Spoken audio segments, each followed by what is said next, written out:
जय माता दी दोस्तों। चैत्र नवरात्र में पारण कब करना है, इस वीडियो में इस बारे में बताया गया है। चैत्र नवरात्रि 2025 का समापन रामनवमी पर होगा, जिसके बाद श्रद्धालु व्रत का पारण करेंगे। गोविंद शास्त्री जी और विभिन्न पंचांगों के अनुसार पारण अष्टमी, नवमी या दशमी को किया जा सकता है। चैत्र नवरात्रि 2025 कब से कब तक है? आरंभ 30 मार्च 2025 रविवार रामनवमी 6 अप्रैल और समापन 7 अप्रैल दिन सोमवार को होगा। गोविंद शास्त्री के अनुसार व्रत पारण का सही समय क्या है, आइए जानते हैं। प्रख्यात पंडित गोविंद शास्त्री जी के अनुसार नवरात्रि व्रत का पारण करते समय श्रद्धा, शुद्धता और सही चरण का विशेष ध्यान रखना चाहिए। पारण के लिए दिन का उपयुक्त मुहूर्त देखना चाहिए जब शरीर और मन दोनों शांत हो। देवी के ध्यान के साथ व्रत का समापन सर्वोत्तम होता है।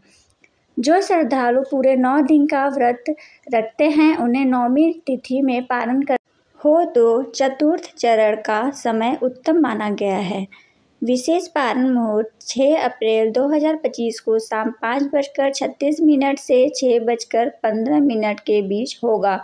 लेकिन यदि कोई नवमी को भी व्रत रखता है तो उसे 7 अप्रैल को दशमी तिथि में सूर्योदय के बाद पारण करना चाहिए। शास्त्री जी स्पष्ट कहते हैं कि पारण केवल समय का पालन नहीं, श्रद्धा और शुद्धता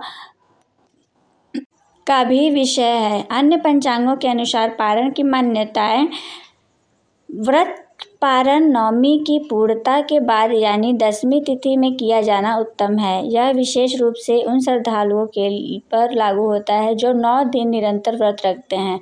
9 दिन की नवरात्रि जो रहता है वो दशमी को पारण करता है।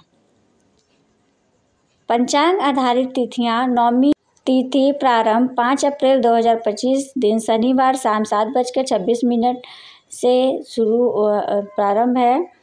नवमी समाप्त 6 अप्रैल 2025 दिन रविवार शाम 7:22 पर। दशमी तिथि का प्रारंभ 6 अप्रैल की शाम से और पारण तिथि 7 अप्रैल 2025 दिन सोमवार।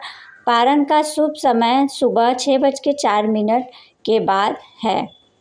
पारण 6:04 के बाद ही करना है। कई क्षेत्रों में अष्टमी को व्रत रखते हैं और नवमी को कन्या पूजन के साथ व्रत पारण करते हैं। दक्षिण भारत के कुछ हिस्सों में नवमी तिथि में ही व्रत समाप्त कर दिया जाता है। व्रत पारण की विधि: प्रातः स्नान करके स्वच्छ वस्त्र धारण करें। देवी का ध्यान कर उन्हें फल फूल धूप दीप नैवेद्य अर्पित करें।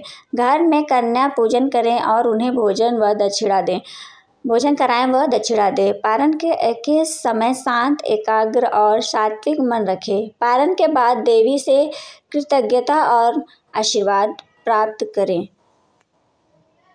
नवरात्रि के अंतिम दिन छोटी कन्याओं को माँ दुर्गा का स्वरूप मानकर पूजन किया जाता है। इन्हें खीर, हलवा, पूरी, चने का भोग लगाकर श्रद्धापूर्वक भोजन कराया जाता है। यह अनुष्ठान नारी शक्ति और शुद्धता का प्रतीक है। अगर देवी माँ के सच्चे भक्त हो तो वीडियो को लाइक अवश्य कर दें।